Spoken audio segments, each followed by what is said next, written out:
दोस्तों, ये बात है अफ्रीका के कांगो जंगल की है। कांगो जंगल में सैकड़ों छोटे छोटे गांव थे। उसी जंगल में एक छोटा सा टाउन था जिसका नाम था जुम्बा। जुम्बा में कोई इंसान नहीं रहते थे, बल्कि जुम्बा एक जानवरों से संपन्न गांव था। आसपास के सभी गांव में जुम्बा सबसे प्रसिद्ध गांव था। इस कारण ये था कि जुम्बा में हॉस्पिटल, स्कूल और खेल का एक मैदान भी था। इसीलिए जुम्बा के लोग आसपास के गांवों से ज्यादा पढ़े लिखे होते थे। दूर दराज से सभी जंगली बच्चे पढ़ने के लिए यहीं पर आते थे। अगर किसी को कोई बीमारी हो जाती तो इलाज के लिए सीधे छमिया ताई के पास आते। इसीलिए जुम्बा गांव का दूर दूर तक बोलबाला था। छमिया ताई एक बुई लोमड़ी है जो सभी मरीजों का इलाज 5 रुपए में करती है। छमिया यहाँ की एकमात्र डॉक्टर है।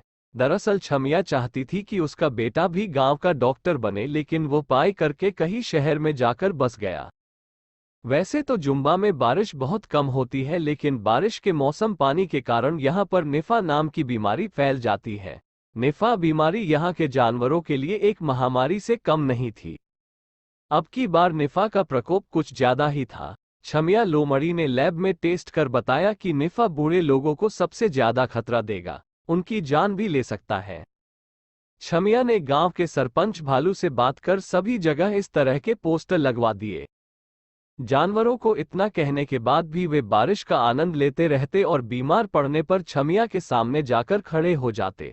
छमिया बेचारी अपना काम समझकर उनका इलाज कर देती थी। जानवर लापरवाही करते गए और निफा बीमारी और अधिक फैलती गई। मरीजों का इलाज करते करते छमिया ताई को भी निफा हो गया।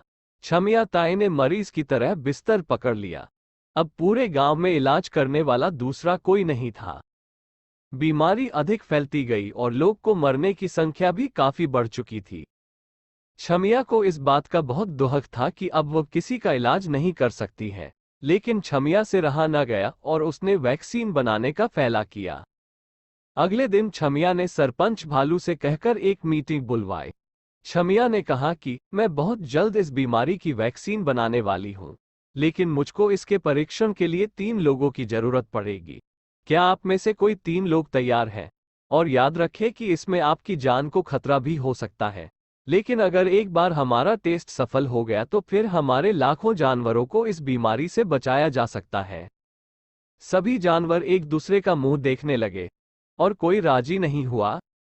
छमिया को बुरा लगा, लेकिन उसने ठान लिया कि वह लोगों को इस तरह मरने नहीं देगी। छमिया ने तय किया कि सबसे पहले वह खुद पर ही इस वैक्सीन को आजमाएगी। छमिया गुप्त तरीके से 5 दिनों तक जंगल में घूमती रही और जड़ी बूटियों को इकट्ठी करती रही। जड़ी बूटियों को लेकर वह हॉस्पिटल में आई और उसने एक दमदार वैक्सीन का निर्माण किया। दरअसल दमदार को लेने के बाद कोई भी जानवर 4 घंटों के लिए गहरी नींद में सो जाता है। अगर 4 घंटों के बाद नहीं उठा तो ये टेस्ट फेल हो जाएगा। छमिया ने अपने बेटे और गांव को एक पत्र लिखा और कहा कि अगर दवाई लेने के बाद मैं नहीं उठी तो सभी गांव वाले मुझे माफ कर देना। मैं आपको इस बीमारी से नहीं बचा पाए।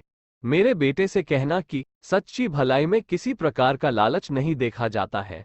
अगर तुम गांव में रहकर लोगों की सेवा करोगे तो तुम्हें इन गरीब लोगों की सेवा का पुण्य मिलेगा। छमिया लोमड़ी ने ये लिखकर खुद को दमदार का डोज लगा दिया और एक कपड़ा ओढ़कर सो गई। 4 घंटों के बाद छमिया नहीं उठी। किसी ने आवाज लगाई और गांव वाले हॉस्पिटल के बाहर इकट्ठे हो गए। सरपंच ने सभी को पत्र सुनाया। सभी गांव वाले रोने लगे और छमिया को याद करने लगे। सरपंच ने तुरंत छमिया के बेटे को बुलाया। आधे घंटे में उसका बेटा वहां आ गया। लेटर पढ़कर वह भी रोने लगा। उसने वादा किया कि अब वो कभी गांव को छोड़कर नहीं जाएगा। गांव के सभी जानवर डॉक्टर छमिया की अंतिम यात्रा की तैयारी करने लगे। दूर दूर सभी जानवर फूल माला लेकर वहां आए। जैसे ही छमिया का अंतिम संस्कार करने के लिए लोग उसको उठाने वाले थे कि वो खुद ही उठ गई। सभी लोग हैरान रह गए और दूर भागने लगे।